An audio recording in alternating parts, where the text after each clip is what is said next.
On today's show, I'm going to tell you why the Knicks might low-key be the most talented team in the NBA.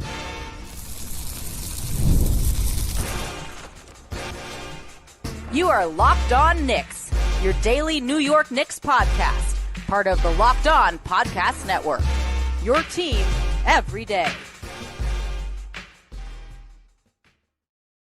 You are locked on to the New York Knicks. My name is Gavin Schall. I'm a New York City native and credentialed media member that's been covering this team for nearly a decade, and this is Locked On Knicks.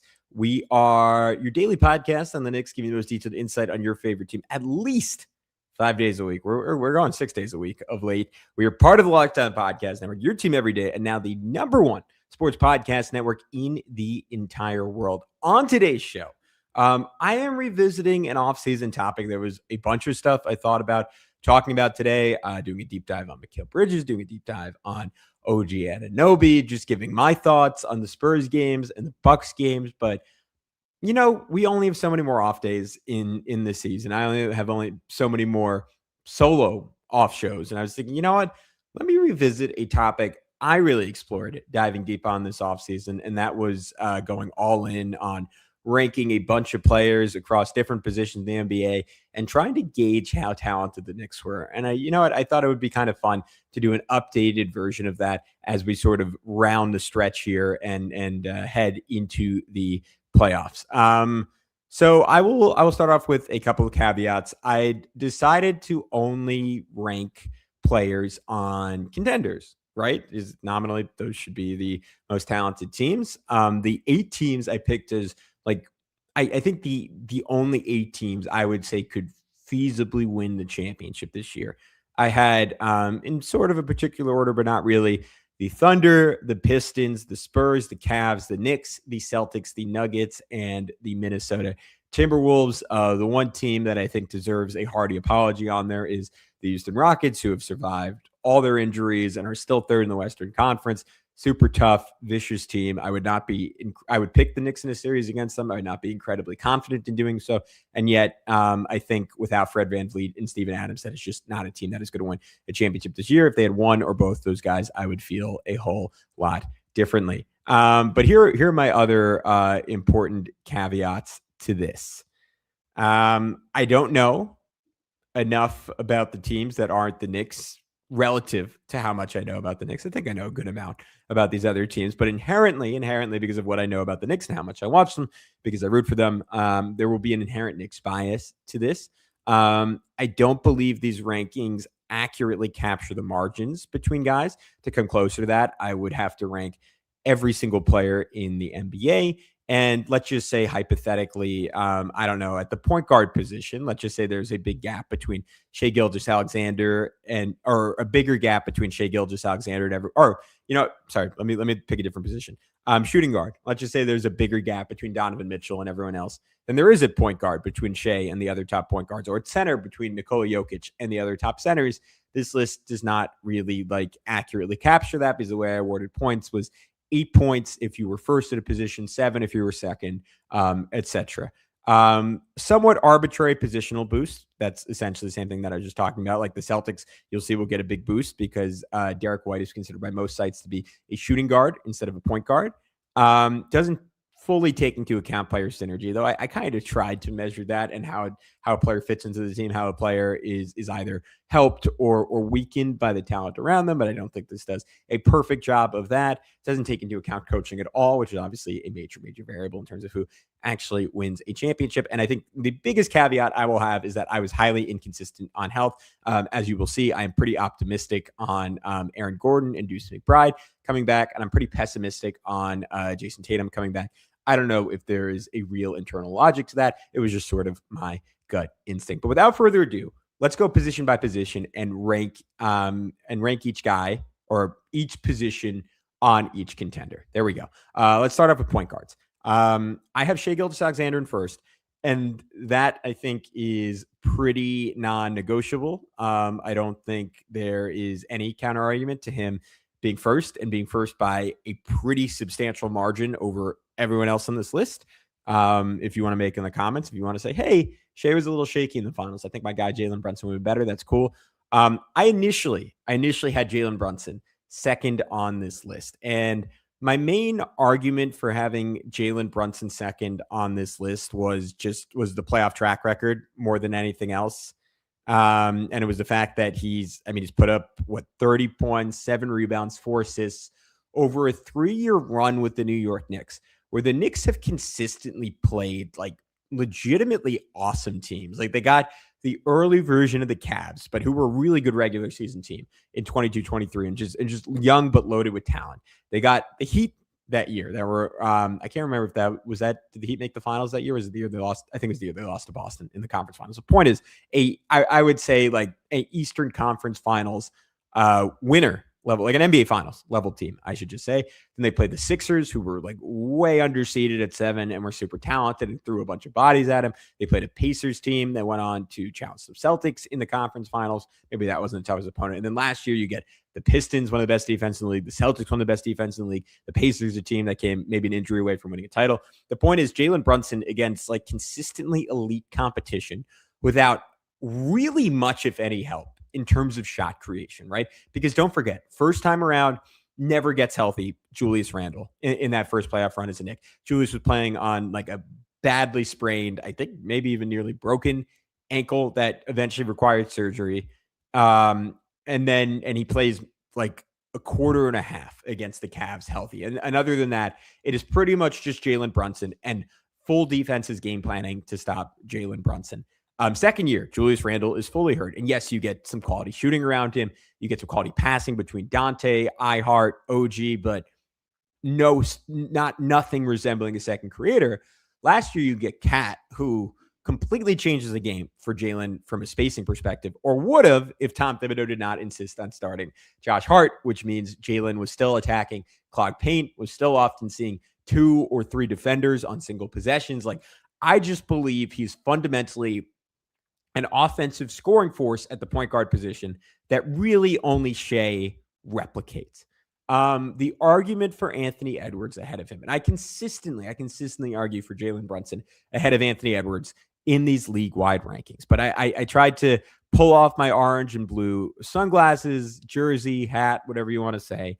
The argument for Ant, he's only 26 a game in the playoffs, but he's younger, so he is there's a better chance he is similar to Cade, like if not peaking, there's much better chance he's better than he was last season, better than he was the last 2 seasons than Jalen Brunson is. Like, we might have already seen the best of Jalen Brunson. And as we talked about, despite the last 2 games being good, Brunson is having a relatively down regular season, especially given the talent around him and some of the coaching that Mike Brown has put together to nominally make his life a little bit easier. Anthony Edwards and Cade, for that matter, I think have clearly been better regular season players than Jalen Brunson this year, especially when you take into account that Jalen is a massive, massive liability on defense. I do think he has been substantially better of late. We've seen the Knicks stabilize on that end substantially over their last 20 games where I didn't check for the last 20, but they did have that, 14-game stretch as the number 1 defense in the NBA.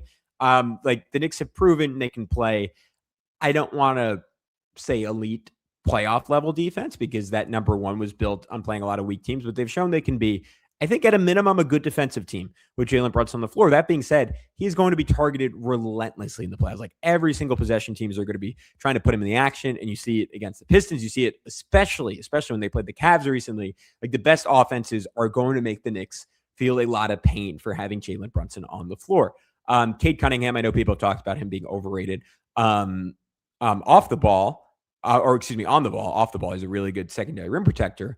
But he's still 6'8", can still move his feet, still smart, can definitely turn it up defensively. Wanted the task of guarding Jalen last year, did a pretty decent job at times on him. And Anthony Edwards, when he's locked in, can absolutely be an elite one-on-one defender. And I combine that with the fact that Ant has been more efficient by a pretty decent margin in the playoffs. Like for Anthony Edwards' career, 47% from the field, 39% from 3 in the playoffs, while Jalen is in his Knicks career, if I'm remembering correctly, like 45% from the field and 34% from 3. So that is like a pretty significant difference between the two in terms of efficiency. And I'm getting to a point where we just have like a large enough, like 2-3 year sample size where I want to say Anthony Edwards is just a substantially better 3-point shooter than Jalen Brunson. Where Jalen Brunson I would put in the very, very good category and is probably somewhere like taking into account shot difficulty and what he does off the dribble, something like the 14th to 18th best 3-point shooter in the league. Feels like Anthony Edwards is just a top 5 3-point shooter in the league, given what he does off the dribble. Like he's just ridiculous. So all that combined, I ended up putting Ant ahead of Jalen. I think Jalen is a better game manager. He's a substantially better passer than Ant. He's like over 6 assists in his playoff career. Ant is at like 4. Again, some of that is just Jalen's at 7. Ant is at 4. Assists per game in the playoffs in his career. Again, that is an area Ant has gotten better. He showed some real improvements against the Thunder last year in the playoffs. So I want to say that gap is closing. Jalen is like a better shot creator, has been a better volume scorer. Tell me in the comments what you think. Because some people would say I am being biased, even having Jalen ahead of Cade Cunningham. And I will caveat that again with the fact that I think Cade has been by a decent margin the better player in the regular season this year. But we just watched them match up in the playoffs. And this isn't me saying it. Listen to Kuka Heel of Locked On Pistons, who will come on here and say repeatedly, like, hey, last year, Jalen was clearly the dude, and Cade wasn't quite ready for that yet. It seems like Cade is better this year. And if Cade performs like he does in the regular season and Jalen doesn't turn up to quite the same extent that he has in the past, you will have to say that Cade Cunningham belongs ahead of Jalen Brunson on this list. He has to prove it in the playoffs. So I have Jalen 3rd. I have Cade 4th. I have Jamal Murray at 5th. This is where it gets weird, where like in my mind, guys like Jamal Murray and to a lesser, and like Anthony Edwards, especially lesser extent, James Harden are more 2 guards than point guards. But you look at cleaning the glass, you look at some of the different lineup sites that are out there. They pretty much universally cite those guys as point guards. They are their team's primary ball handlers. So Jamal Murray, I feel nauseous putting him 5th. Like he is a Hall of Fame player for my money, having clearly the best season of his career. He's an absolute killer. He will rip your heart out any given game. He could probably be the number 1 or at least the number 2 guy on this list. Just a little less consistency, a little less responsibility than the guys ahead of him. James Harden 6. He's had just an awesome bounce back season. We'll have to see how it translates to the playoffs. De'Aaron Fox is an all-star. This tells you how insanely deep the point guard position is in the NBA. He's at 7. And again, this is where the Celtics get a little bit of a boost. You could theoretically have Derek White, who's a special player on this list, and he would probably be 6 or 7 for me. But because he's a 2 guard, he's listed as a 2 guard, and Peyton Pritchard's listed as a nominal point guard, even though those guys split ball handling duties, to the best of my knowledge, pretty evenly.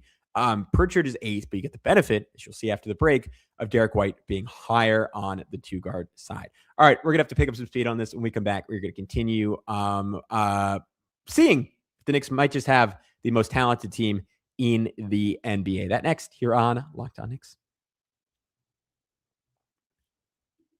But before we continue with that, I want to tell you about our good friends over at Indeed. Workplace chaos, deadline stacking up, inbox overflowing, and the one position you have to fill is still sitting open when the pressure's on and you need the right hire. This is a job for sponsored jobs. Indeed Sponsored Jobs helps you reach the people who actually fit what you're looking for: skills, experience, location. You're not just hoping the right candidate stumbles across your post. And here's a stat that says it all. In the minute I've been talking to you, companies like yours made 27 hires on Indeed, according to Indeed data worldwide. So if you're hiring, spend less time searching and more time interviewing candidates to check all your boxes with Indeed Sponsored Jobs. Spend less time searching and more time actually interviewing candidates. Check all your boxes, less stress, less time, more results. When you need the right person to cut through the chaos, this is a job for Indeed Sponsored Jobs. And listeners of the show will get a $75 sponsored job credit to help get your job the premium status it deserves at Indeed.com/podcast. Just go to Indeed.com/podcast right now. Support our show by saying you heard about Indeed on this podcast. Indeed.com/podcast. Terms and conditions apply. Need to hire. This is a job for Indeed Sponsored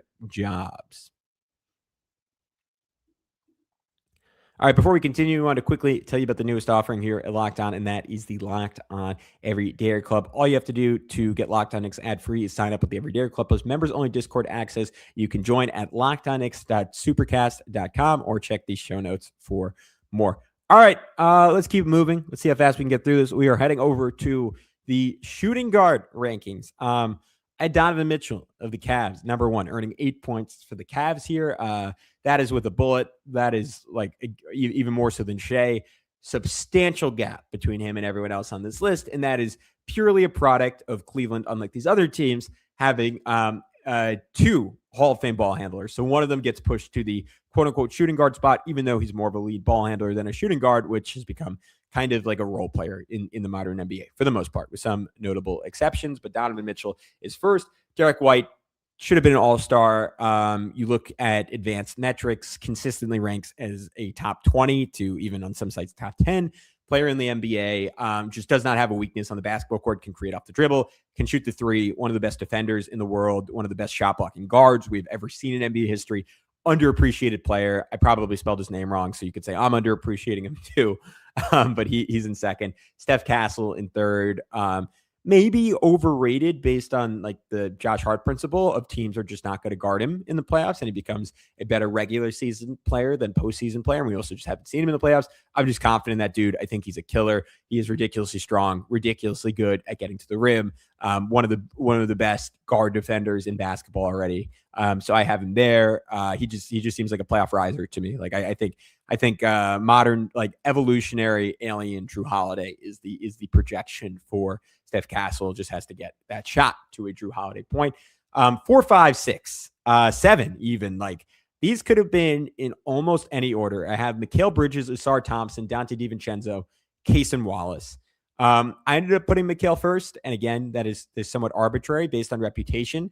That is fair. Again, if you guys listen to this podcast, if you know me, like I am generally pretty low on Mikal Bridges, coming off arguably his maybe other than that Celtics game where he just hit every single three, his second best game of the season this year against the San Antonio Spurs. At his best, he's awesome, silky smooth scorer. We talk about the mid-range game. We talk about the defense. We underestimate, I think, the activity both in the half court, his freneticism moving around. Rob Mahoney talked about that in the Ringer rankings, why they had him so high, his ability to run in transition, what he does off the ball defensively. There's a lot of quiet impact stuff with Mikal Bridges that is really special.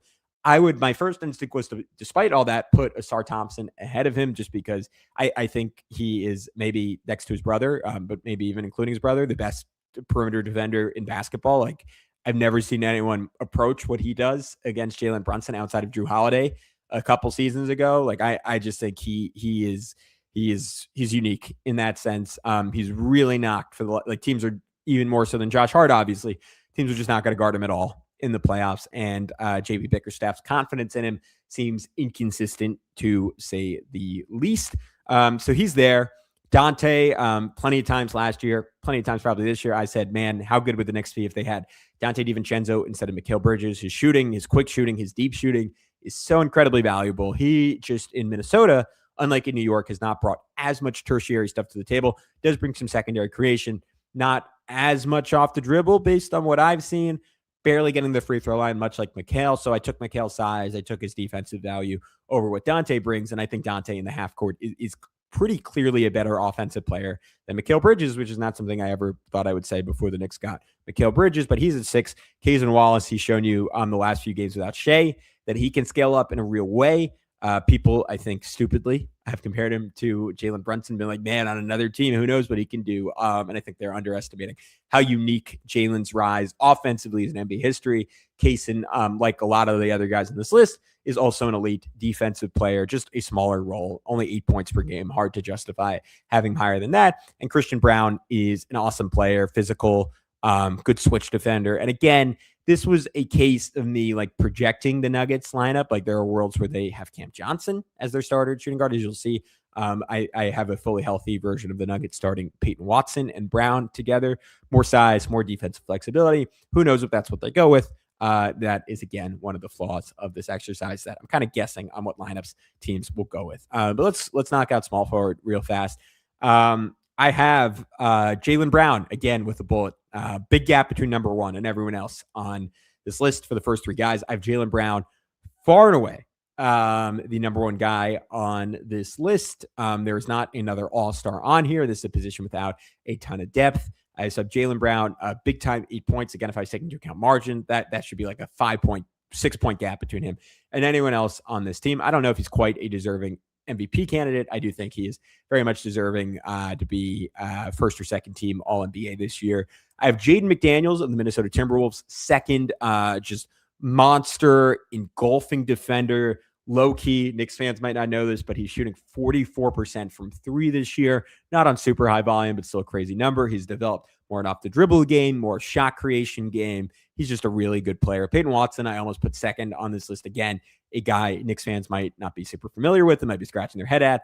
Check the numbers. He's had a monster season in Denver. He looked like a borderline all-star in the stretch where the Nuggets were without Nikola Jokic and had all their injuries. He's hurt right now, but when he comes back, we'll see if it translates to the playoffs. But the fact that he can shoot the ball now with similar to McDaniels, similar to Brown, like elite level defense, I would even put McDaniels and Watson probably above Brown defensively. They're 2 and 3. And then maybe controversial to Knicks fans. These three guys, again, you could debate the order. I have Alex Caruso, Josh Hart, Devin Vassell.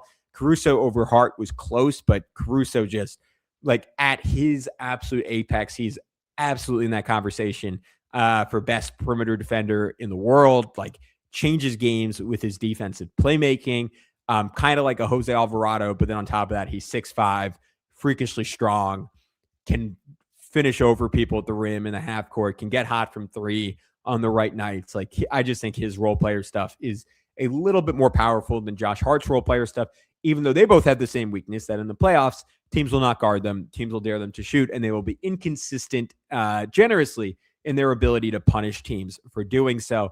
Devin Vassell, if he translates his regular season to playoffs, he could be as high as 4th on this list. More inherent value offensively than Hart and Caruso to some extent just because of his shooting. I just think the little things Caruso does, the little things Hart does, the way he tilts pace, the way he rebounds, as we saw in the latter portion of the game against the Spurs, his ability to screen and be a short roll operator, just a little bit more of a versatile player than Devin Vassell. And I probably trust his defense a tiny bit more, even if Vassell is an off-ball savant at times.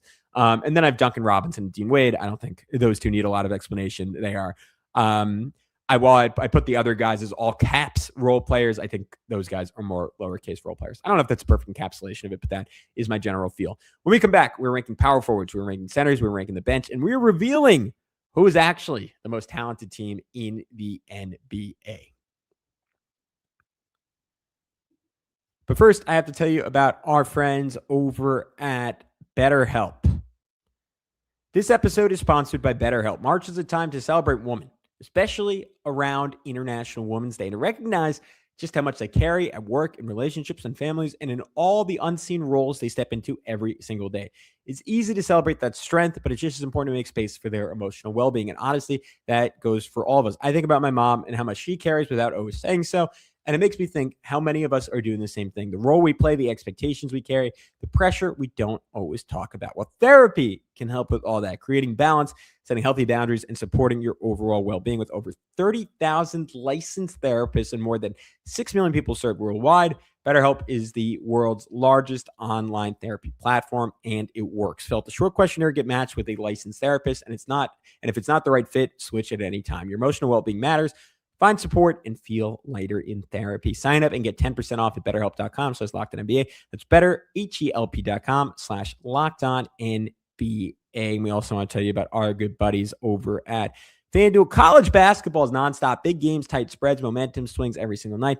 From early tip-offs to late-night West Coast shootouts, there's always action on the board. Now, FanDuel is giving you a way to turn that energy into even bigger potential wins with a college basketball parlay profit boost. So you can build any college hoops parlay you want, rivalry games, ranked matchups, whatever is up next. You can mix spreads, totals, and player props to match how you see the slate playing out. Then you can apply the profit boost and instantly bump up the potential payout. Look at odds at all your favorite teams. I'm looking at my Oklahoma Sooners. They've lost a bunch of games in a row, and yet they're kind of playing good ball at the right time. So I might put some money down on them. Go safe, go bold, ride with the team you've been following all season. It's your parlay, your style, now with more upside behind it. Head to FanDuel.com to get started. That's FanDuel.com. FanDuel, play your game. All right, let's wrap this up. Player talent rankings. How talented are the New York Knicks? We've done the ones, we've done the twos, we've done the threes. We move on to the fours. And again, this was far and away my toughest ranking. Maybe point guard. Point guard was up there too. Jalen Williams of the Thunder, the good one. He's had a very down season. He's been hurt a lot. We saw what he could do. What was it? 45 points in an NBA Finals game, 40 points in an NBA Finals game. He's a two-way monster, elite defender, shooter, driver, creator, most complete player, I think, on this list outside of number 6, I'll explain why he's that low. Number 2, Aaron Gordon. Again, I am projecting his health in a very positive way. Multiple long-term hamstring injuries this year, but at his best, just a physically dominant enforcer defensively.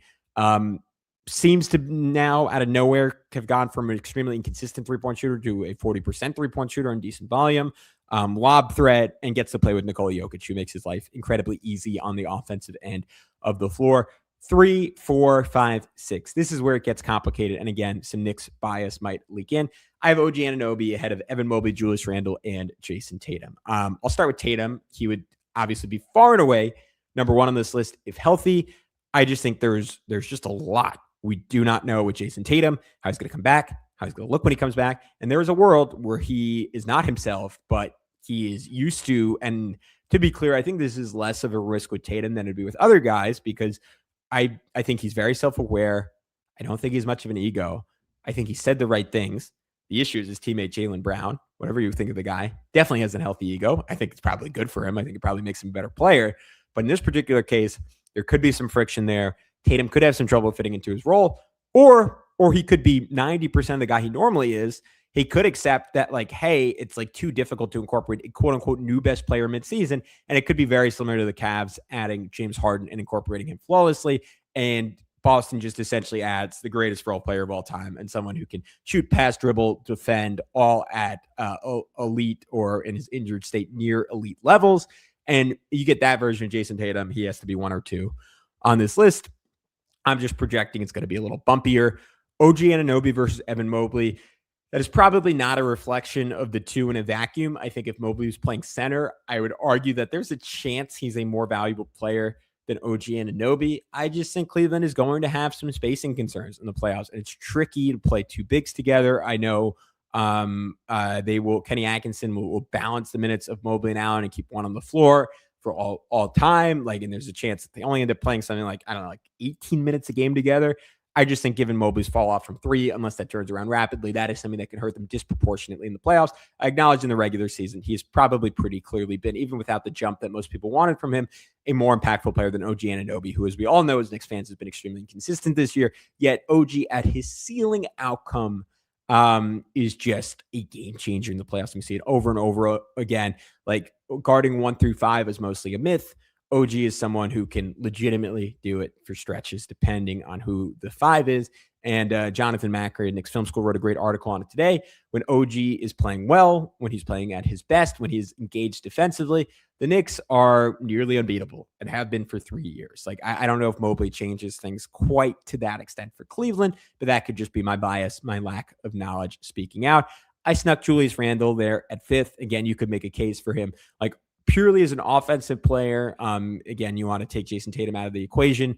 There's an argument for Julius Randle. Clearly, I'd say probably is 2 on this list, right? He was dominant in the first 2 rounds of the playoffs last year. He just falters a little bit against the very best teams in the league, like he did against the Thunder. Unfair to cite that because maybe the other guys in this list outside of Tatum and Jalen Williams would as well to some extent. And they don't have to carry, Julius just takes on a much bigger offensive load than those guys. He can be somewhat of a defensive liability in the playoffs, even though 1-on-1 he's pretty good. I probably have him too low. Maybe there's a case for him being 3.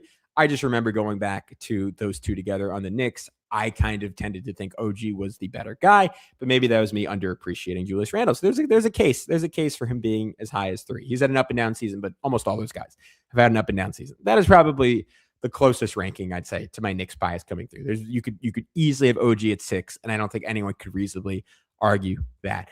Let's talk centers. I have Nikola Jokic again by a healthy margin, number 1, best player in the world, not playing to his best of late, and he's still probably putting up 28, 14, and 9 over his last 10 games, which is crazy.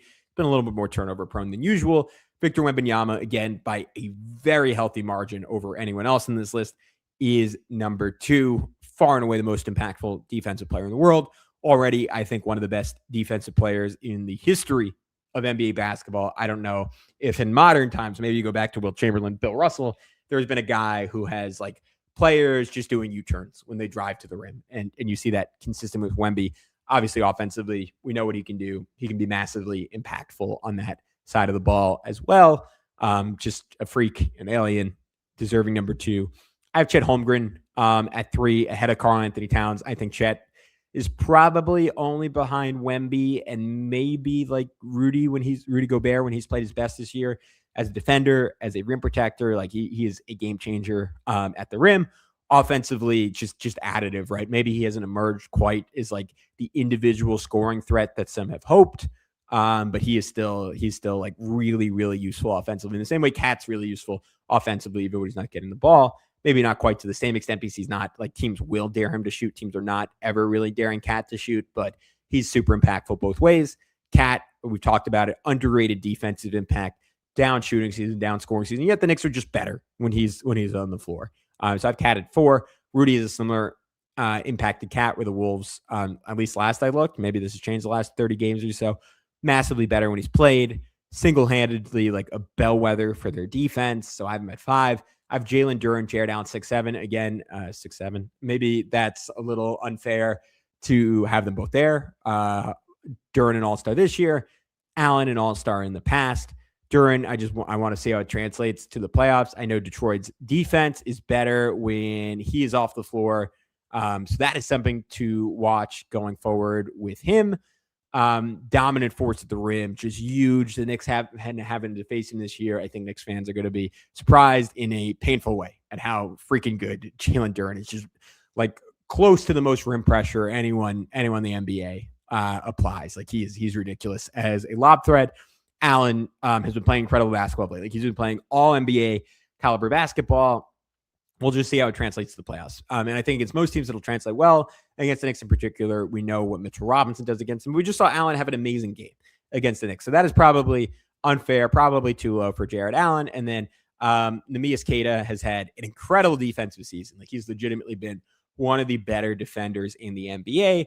I just can't have him higher than 8 on this list full of where the first 7 guys are all-stars at their best. All right, let's talk benches here.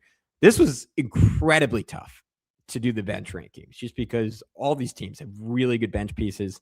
But you'll see where I landed. I had the Thunder at first. And again, that is a case of like, if you could make the score higher than 8, you would. They're far away the best bench in basketball. Isaiah Hartenstein, I think, is like a top 8 to 10 center in the NBA, one of the best defenders in basketball, and they have the luxury of bringing him off the bench when they want to. Aaron Wiggins, starting wing for most, or maybe not most teams in the league, but a good chunk of teams in the league, certainly all the tanking teams. He's awesome.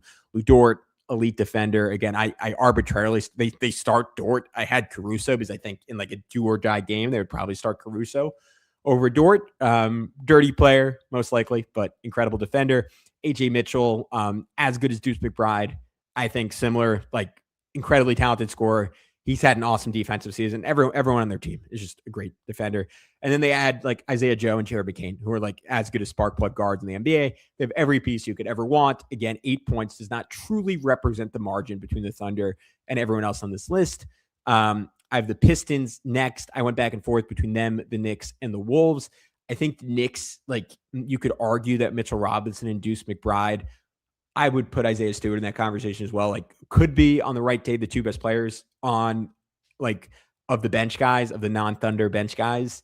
I gave it to the Pistons just because of like the volume of depth they have. And that like you go down to like Paul Reed is their 3rd big. And we've seen in 2 straight games, like he's nominally outplayed Karl Anthony Towns or come close to it in those games. Like he is a ridiculous 3rd big. Isaiah Stewart crafted in the NBA. And for the bulk of the season had him even ahead of Wemby, and Chet is like the best rim protector in basketball this year.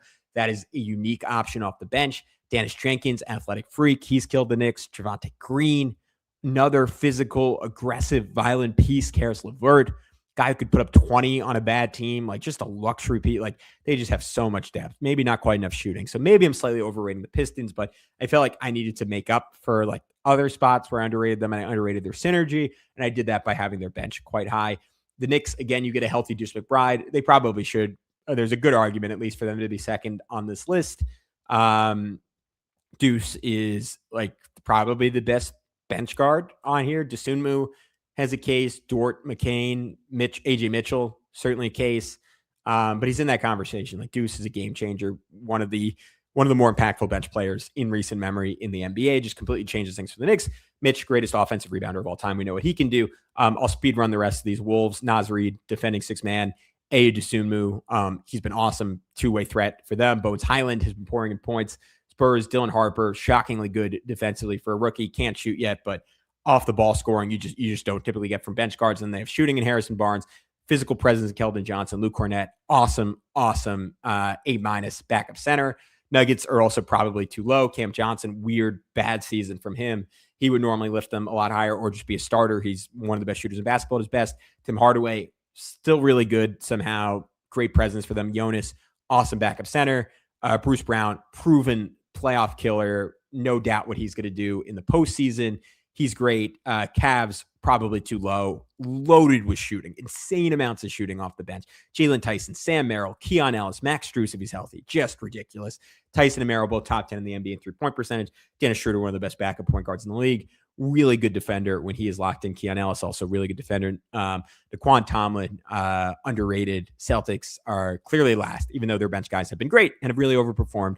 Shout out to Joe Mazzulla. Vucevic is also a good presence for them. Final totals for this. Thunder, 37 points. First place. Knicks are not the most talented team. It is the Oklahoma City Thunder. By a margin that is probably greater than that number represents. Knicks are second, though. I have the Knicks at 32. Wolves, somewhat surprisingly at third. The Minnesota Timberwolves. I did not think they would be that high.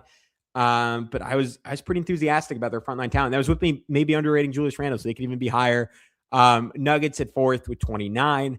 Spurs fifth at 23. Celtics, again, if you get healthy Jason Tatum, they skyrocket up this list maybe as high as second or third.